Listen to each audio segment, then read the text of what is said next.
Nunca ignore a posição, talvez o conceito fundamental no pôquer. Você achava que só as cartas importavam, mas onde você senta é muito importante.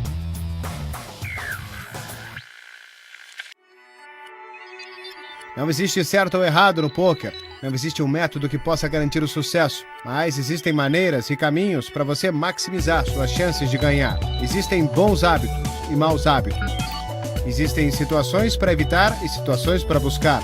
E existem aqueles que têm o conhecimento para explicar. Nós vamos lhe ensinar como dominar o jogo, do básico ao avançado.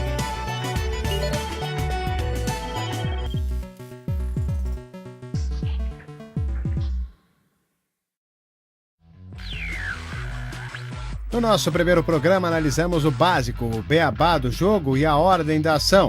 Também demos uma olhada nas mãos iniciais e o valor das duas cartas que você recebe. Foi um bom começo, mas agora é hora de sair do básico e conhecer um dos mais importantes aspectos do jogo. Senhoras e senhores, nosso programa hoje é sobre posição. Exatamente. Vamos ensinar sobre posição na mesa de pôquer e por que isso é tão importante. Mas o que diabos é posição? Não se preocupe, tudo vai ser explicado e quando você terminar vai saber exatamente o que é e como isso pode ser vantajoso. Já está quase na hora de nosso tutorial de hoje. Você já deve saber que cada programa contém 3 elementos distintos. O tutorial, já mencionado, que mostra os princípios gerais, uma mão ou duas, como no nosso cofre, para ilustrar esses princípios na prática. E a análise do profissional, onde uma mão é dissecada em detalhes. Tudo voltado para ajudar você a melhorar o seu jogo e quem sabe onde isso possa te levar. Esse programa confere o pôquer jogado ao redor do mundo e vamos viajar para Barcelona acompanhando algumas mãos do European Poker Tour e depois vamos dividir palavras de sabedoria com 4 estrelas do mundo do pôquer, Martin, de Mello, Walbeck e o Veldhuis. Também vamos ouvir a análise do campeão da World Series 2005, Joe Hachin, e ainda vamos prestar uma homenagem a esse grande jogo, mostrando as origens do pôquer. Então, preste atenção. Hora do nosso primeiro tutorial.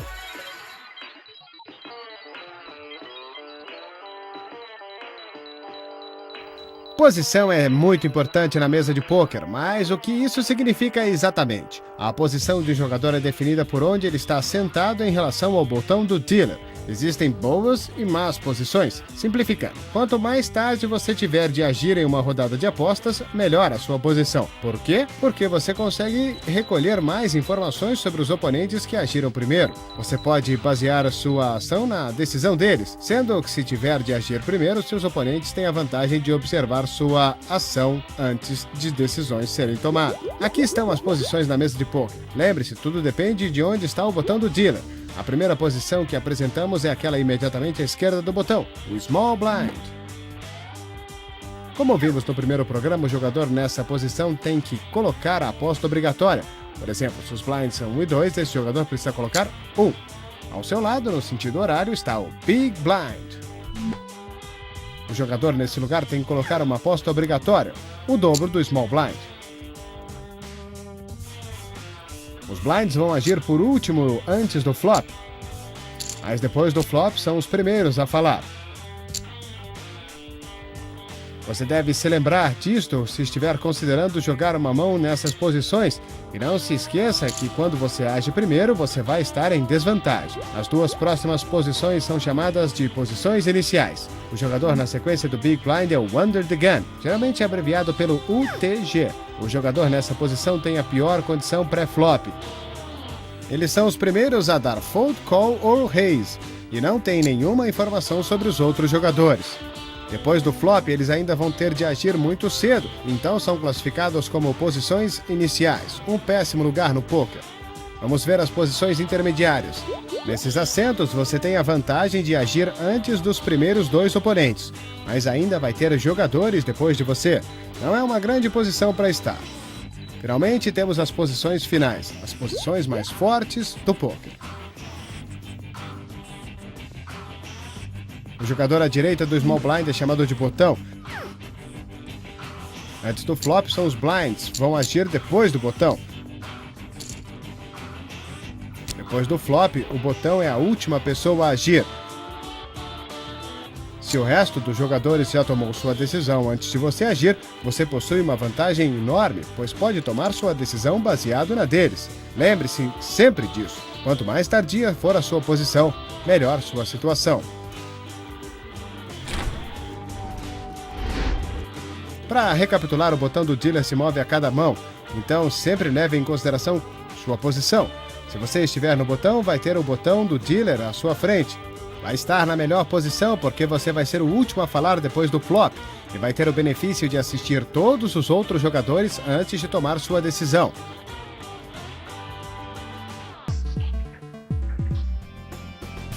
Você pode apostar que Peter de Cover prestou atenção na posição quando estava aprendendo o jogo. Ele se formou em 2005 e começou a levar o poker mais seriamente, aperfeiçoando suas habilidades online e se dedicando e se aperfeiçoando, isso em tempo integral a partir de 2007. Em apenas 2 anos, ele chegou ao topo do jogo quando venceu a grande final do European Poker Tour em Monte Carlo, levando 2.300.000 euros. Nada mal. Mas não falamos só dos grandes nomes nesse programa. São as pessoas comuns que fazem o mundo do poker girar. Hola, soy Diego Eisenberg de Buenos Aires, médico clínico. Me dedico a investigación clínica en diabetes y como hobby me encanta jugar al póker. Empecé a jugar póker de adolescente, póker de 5 cartas con mis amigos 1 o 2 veces al mes. Y a partir del boom del Texas Hold'em, recuerdo haber visto a Joe Hatchem ganar la serie mundial, empecé a leer, a ponerme en foros, empecé con los free rolls, con algunos torneos en vivo aquí en Buenos Aires y bueno, de a poco fui jugando cada vez más. Pronto para algumas estatísticas? Vamos analisar quais posições na mesa ganham mais potes. Nós estudamos 1.400 mãos de pôquer diferentes, online e ao vivo, e aqui estão os resultados. As porcentagens representam a quantidade de vezes que cada posição ganhou uma mão. Podemos ver que a posição que mais ganhou mãos foi o botão, vencendo quase 15% dos potes. A que teve menos sucesso foi a do UTG mais 1. O UTG, posição que age primeiro no início de cada mão, teve um sucesso relativo, com 10,4%. Isso pode parecer surpreendente, mas com o desenvolvimento do jogo nos últimos anos, muitos jogadores começaram a dar raise nessa posição, representando uma mão muito forte. Se dividirmos a mesa em posições iniciais, intermediárias e finais, podemos ver que os assentos com menos sucesso são aqueles nas posições intermediárias. Se você pensar bem, faz sentido. Os jogadores nessas posições não têm que colocar os blinds e não têm nenhuma razão real para jogar as mãos, ao menos se ela for forte o suficiente para ganhar o pote. Os assentos mais dominantes são aqueles nas posições finais. Primeiro porque a posição final são as mais comuns para os jogadores tentarem roubar os blinds, dando raise antes do flop. Mas também porque nessas posições uma variedade maior de mãos vai ser jogada, já que a pessoa tem a vantagem de ver as decisões dos adversários antes de agir. Uma grande porcentagem das mãos também são ganhas nas posições iniciais. As razões para isso também são claras. Como falamos do UTG, se tornou uma posição boa para tentar roubar os blinds. Mas também as posições iniciais incluem o Small e o Big Blind, que geralmente vão disputar potes, pois são os últimos a falar antes do flop. Outra razão, os jogadores do poker não gostam de abrir suas mãos de blinds facilmente. You keep attacking my big blind. Eles vão tentar ganhar a mão, não importa o que as cartas digam. Nossos programas, tudo o que você queria saber sobre pôquer, estão divididos em 2 níveis. Nível 1, o nível iniciante. Ele conta tudo o que você precisa saber para começar no jogo. Você vai ser um jogador competente ao final desses 6 programas. Aprenda o poder da decisão, a arte do blefe e todo o básico. Assim que aprendemos os fundamentos, vamos ir mais além. O nível 2, o nível avançado, onde você vai aprender a conseguir informação dos oponentes e os detalhes de jogar as mãos independentemente de sua força e potencial. Ele foca nos estilos de jogo, estratégia estratégias e dicas que você vai precisar trabalhar para ter sucesso e como evitar erros que podem custar caro. Até o final da série, nós vamos ter mostrado o que você queria saber sobre pôquer e você vai estar pronto para se tornar um jogador de sucesso. Temos muito pela frente, mas vamos voltar nossa atenção ao poder da posição e dar uma olhada em um bom exemplo disso entrando no nosso cofre.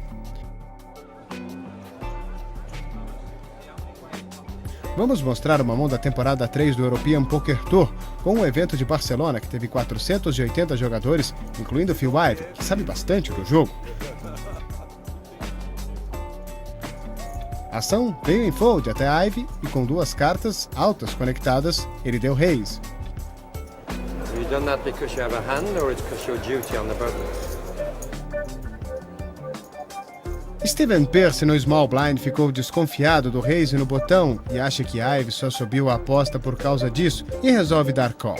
O flop veio 4, 10 e As. E vemos perfeitamente como a posição de Ivey lhe ajudou. Pearce não tem nada e teve que dar check. Ivey, que também não tem nada, a não ser a sua posição, vê Pearce dar check. Um sinal de fraqueza e decide jogar a mão de maneira forte. Ele aposta, Pearce dá fold, uma jogada em posição simples e efetiva. Na mão seguinte, o botão se move e agora está na frente de Stephen Pearce. Ele é o dealer e tem a melhor posição da mesa. Novamente todos dão fold até a ação chegar ao botão. Ele tem uma mão razoável.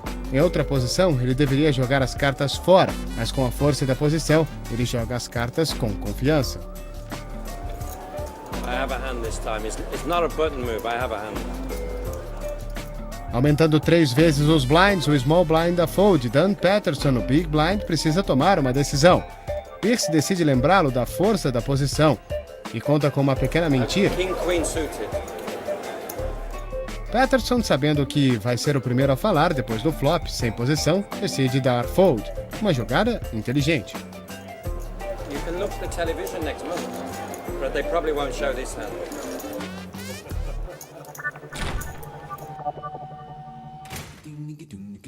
É hora da pausa, mas antes de ir temos uma pergunta. No começo do programa mostramos qual a posição no poker que vence o maior número de mãos. Em nosso estudo de 1.400 mãos, qual das opções teve a melhor porcentagem de vitórias? Foi A, o botão, B, o Big Blind ou C, o UTG?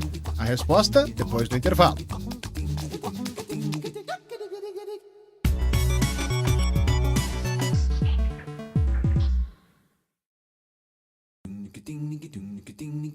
Antes do intervalo, perguntamos qual das posições ganhou a maior porcentagem de mãos em nosso estudo de 1.400 mãos. A resposta correta é A, o botão, com 14,9% das mãos vencidas nessa posição. E agora é hora de aprender um pouco mais sobre a linguagem do poker.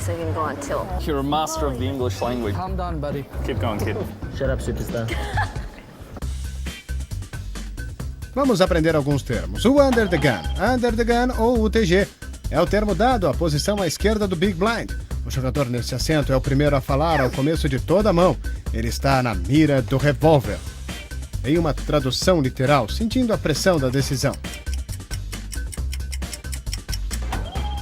O cutoff. Esse é o nome dado ao jogador à direita do botão do dealer. É chamado de cutoff, pois nessa posição você pode cortar a opção do botão de dar o primeiro raise. Hijack. O hijack é outra gíria utilizada para denominar uma posição. O jogador 2 assentos à direita do botão de dealer é o hijack. Esse nome porque nessa posição você pode impedir o cutoff e o botão de darem o primeiro raise. Conectores naipados. Os conectores naipados são as cartas do mesmo naipe em sequência. Os jogadores gostam dessas cartas porque elas possuem um grande potencial para sequências e flushes. Uma pessoa que está sempre elegante é o campeão da World Series 2005, Joe Hash. Vamos ver uma das suas análises profissionais.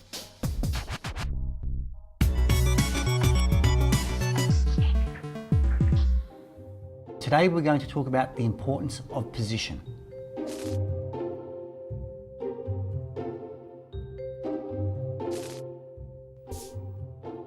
So in this hand, we see Pablo raise to 300 from middle position with ace-queen, which is a reasonably strong hand. It's folded around to Ray on the button with 8-9 of hearts. Now 8-9 of hearts is what's called a suited connector. Firstly, it's the same suit. Secondly, the cards are connected. Now it's a pretty looking hand, but what's really important about this is that he has position. He'll always be last to act in this hand, so he'll get to see what his opponent does before he needs to make a decision about what he's going to do.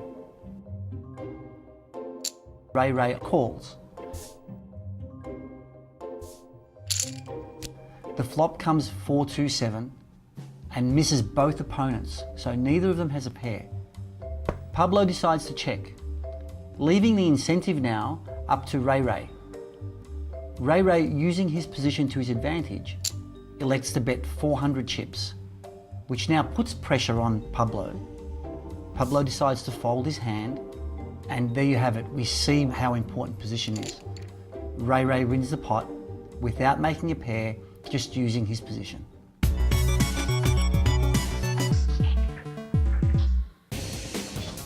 Se você quiser assistir a esse programa novamente ou recapitular episódios anteriores, visite o site everythingpoker.com.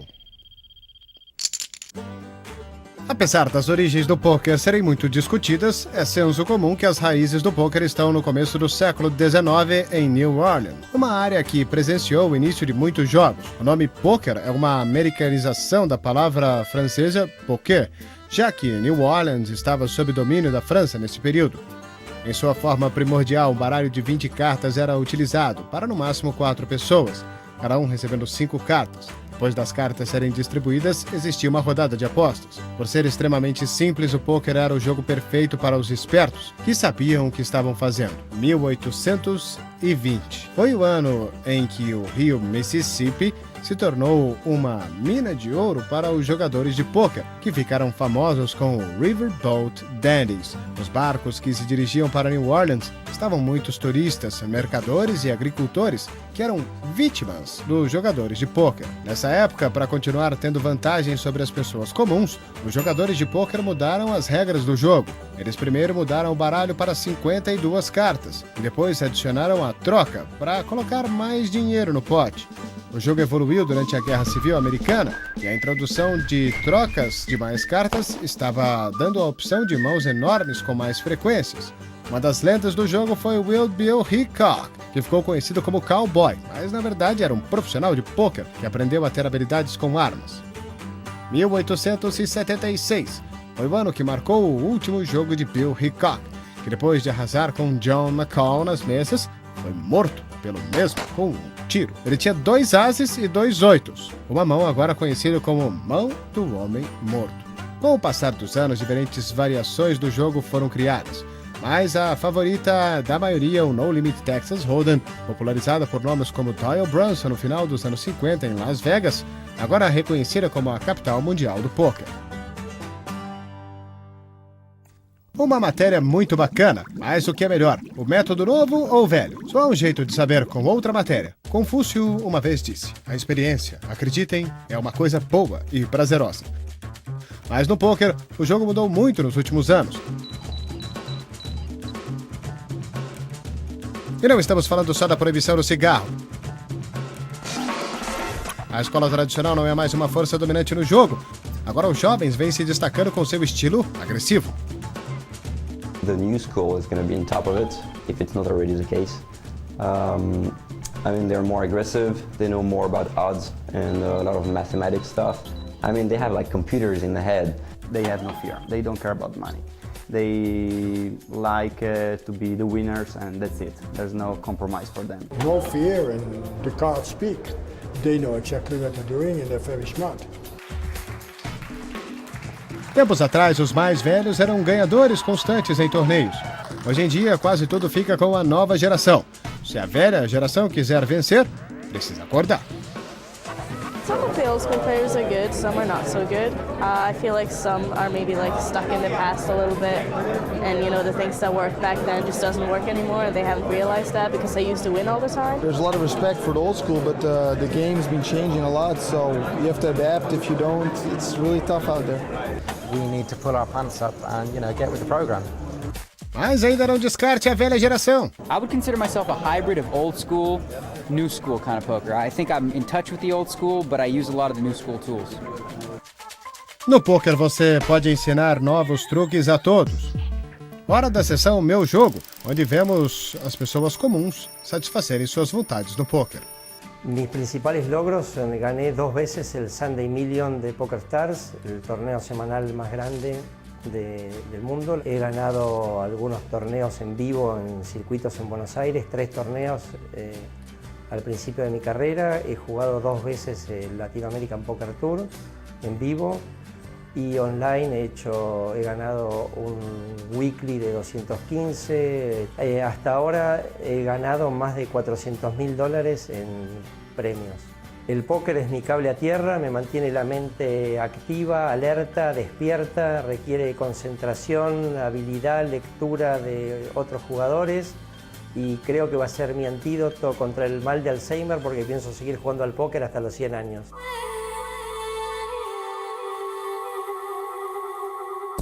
O evento Barcelona EPT. Jovens encarando os mais experientes em uma batalha de gerações. Mais do que nunca parece que existem 2 filosofias distintas no poker.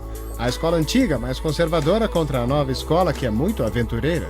E em algum lugar de Barcelona, 10 andares acima da sala de torneio, 4 caras conhecidas do mundo do poker discutem as suas visões. O jogador de cash games e dono de bracelete na World Series of Poker, Vili Welbeck, a ex-jogadora de hóquei na grama e medalhista olímpica Fátima Moreira de Mello, o ganhador do EPT e Boa Praça, Arnaud Materni, e um dos jogadores mais agressivos, Lex Veldhuis, que com 27 anos já possui ganhos de mais de $500 mil. Those new school guys, with the hoodies, the sunglasses, wearing the iPod, listening to the music and not hearing what people have to say at the table. What kind of clues do you think they miss at the table? Like what kind of little details they're gonna miss? If you don't look up, you can't see if someone's heartbeat's going up or if they're swallowing when you're 3-betting. Tribet pode parecer complicado, mas é só outra maneira de dizer he raise. All those little things where if people do it all the time and you've seen a couple of their hands where they've done it, you can misinterpret it, of course, but you can also pick up on those tells, and I think they help. There was one example where I was at a table at the WSOP and I didn't have my headphones on, and then a new dealer sits down and I hear a guy next to me say, hello Meredith, how are you doing? I'm Jack. And just from that, he's not a professional player, because professional players always stick to themselves. They see hundreds of dealers come and go. They don't say hi anymore. So that guy introduced himself and he looked kind of like a pro. So then I knew he was a recreational player, and then later he re-raised me in a certain situation where I would think somebody could be bluffing, but I know he doesn't because he's a recreational player. The problem for me in live games is that the amount of hands you get is so small that I usually lose my patience at some point. And this is something that I think none of the old school players really do, because basically they played live poker for so many years. They are accustomed to just sit there for hours and keep their concentration. What do you think would be the best approach for a beginner to try to learn about the game of poker and become good? Like the new school or the old school? I think definitely the new school, because you have to gather a lot of information in the shortest time that you can, and then after that you have to learn how to use that information when you're actually playing. So I think starting with new school and then mixing in old school later is a very good combination. Saiba o que teremos no próximo bloco. Vamos focados na posição, mas dessa vez vamos mais fundo, aprendendo como a posição pode lhe ajudar a ganhar potes que você não venceria. Teremos mais análises do campeão da World Series, Joe Hashing, e vamos para Londres acompanhar mãos do European Poker Tour. Finalmente voltamos a Barcelona, onde vamos ouvir mais informações preciosas das mentes mais brilhantes do poker.